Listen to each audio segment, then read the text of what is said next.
if you were me, not financial advice, and you had 2+ ETH and 0.3 BTC, would you swap it for all XRP based on the math despite the capital gains tax? So what's that current value? Let's call it $8,000 for ETH. I think it's down from 4 grand, but it was pretty close to that not too long ago. And Bitcoin is $110,000. So you're looking at like 33 grand there. You got 8 in ETH, so we're looking at about, call it 40 grand post trading fees invested in XRP. So that's going to pull you about 13,000 XRP at the current price. So let's just play it out. We're just going to play out the price appreciation on Bitcoin and ETH versus the XRP. So if you stay in Bitcoin and ETH, it's becoming very apparent that if we haven't topped in this cycle, we're pretty close for both of those assets. I think that you could see another 10 to 20% to the upside, and that's it. Not a whole lot left there. And that's not just me saying that. Well, let's play it out. Let's say it goes to 250 per Bitcoin. Okay, super bullish scenario. I don't think that's going to happen. I'm highly confident that we've already topped, or 130, 135 is going to be the top for Bitcoin. But let's say it does. Let's say it goes to 250. That's like a little more than a 2x from here. You only need a $6 XRP for a 2x. That's definitely going to happen when the ETFs go. I mean, look at what the ETFs did to Bitcoin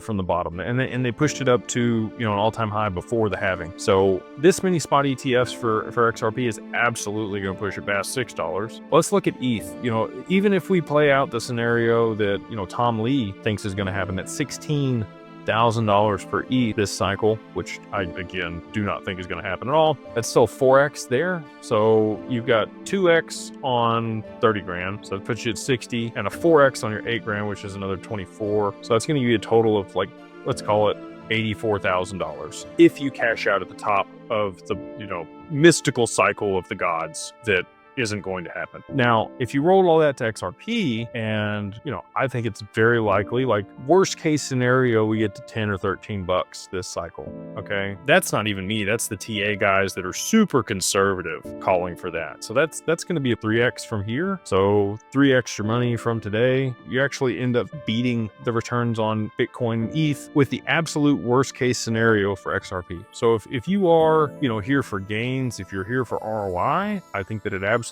makes sense. But to your point, you do have to think about the taxes associated with that exchange. So, you know, that's up to you. I don't know what you bought them at, how long you held them. I don't know. There's a lot of other things there that are misnomers or things that I'm unaware of. So that's for you to know and figure out on your own. But that's kind of the scenarios that I think is going to play out. Again, I'm highly confident that XRP will be somewhere between 50 and 100 bucks on the other side of the ETFs going.